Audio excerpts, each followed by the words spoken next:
Ndugu wa Tanzania wenzangu, kwanza kabisa kwa masikitiko makubwa nitoe pole za dhati kwa wenzetu waliopoteza maisha, kwa wenzetu waliouawa kikatili.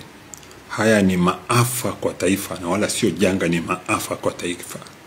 Hatukuamini katika historia ya mwanadamu, historia ya taifa letu la Tanzania, taifa la ndugu, tungeuana kwa kiasi hicho, kwa ukatili huo, kwa namna ya vifo hivi. Watu wameuawa kikatili, lakini wamemwaga damu kwa ajili ya haki ya ukombozi wa taifa lao. Poleni sana sana sana ndugu, jamaa na marafiki na Watanzania wote kwa kupoteza ndugu zetu hawa. Pili, nitoe pole za dhati kwa wale ambao wamejeruhiwa, walioko hospitalini, walioko nyumbani, wanaouguza. Waendelee kuwa uvumilivu, wasikate tamaa, kwani maumivu yao ni sauti tosha, ni kilio tosha. Damu yao iliyomwagika ni kilio tosha kwa ajili ya haki ya walio wengi wa taifa la Tanzania. Tuko pamoja nao na watakia moyo mkuu. Maneno hayatoshelezi kabisa kueleza hisia na fikra. Sisi tulijitahidi kwa uwezo wetu wote kwa zaidi ya miaka 30 sasa.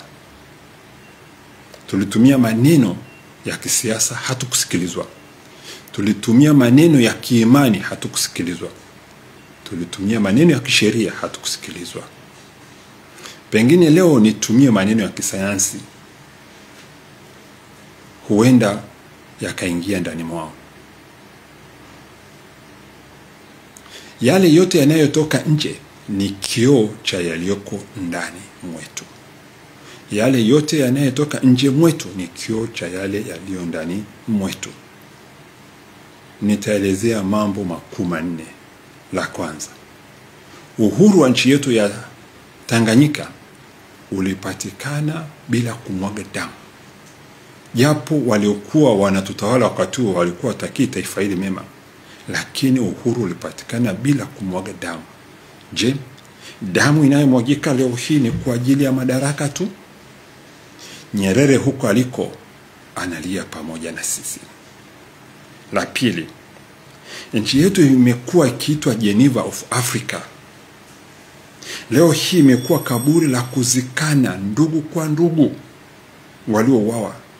Imekuwa ni nchi ambayo damu imemwagika kwenye ardhi yetu, na ni laana kwa taifa hili. Ndugu zetu ambao wanazikwa sasa, damu iliyomwagika yote, damu yao ni rutuba ya haki ya walio wengi ndani ya taifa letu. Tatu, hili jambo sio rahisi baadhi ya watu au baadhi ya wenzetu wanavyolifikiria. Sio mgogoro wa wanasiasa kwa wanasiasa kama ulivyotokea Kenya 2007 au ulivyotokea hapo Zanzibar, alafu wanasiasa wakakaa wakazungumza. Huu ni mgogoro wa wananchi walio wengi dhidi ya wachache. Naweza nikafananisha kama mgogoro wa ndugu zetu walio wengi wa Afrika ya Kusini au wa Afrika weusi wa Afrika ya Kusini dhidi ya makaburu. Kwa hivyo mgogoro huu unahitaji fikra pana na pevu kuweza kujua kulikoni. 4, ni muhimu kila mwenye sauti apaze sauti yake bila uoga kukemea jambo hili. Ni muhimu sana kwetu sisi kuangalia namna gani ya kila Mtanzania bila aibu ya aina yoyote ile,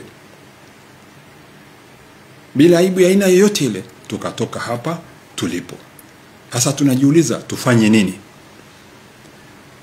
Hatua ya kwanza ya maafa haya, kwenye maumivu haya, tupewe miili yetu mashujaa wetu waliouawa, ambao ni utamaduni wetu, ni ungwana wetu wa kiimani na vinginevyo, ili tuweze tukawasitiri ndugu zetu, tukawazika kwa heshima mashujaa wetu bila kuendeleza ghadhabu zaidi, kwa kuwa ndarau mwiba mguu huota tende. Watanzania poleni sana, asanteni sana.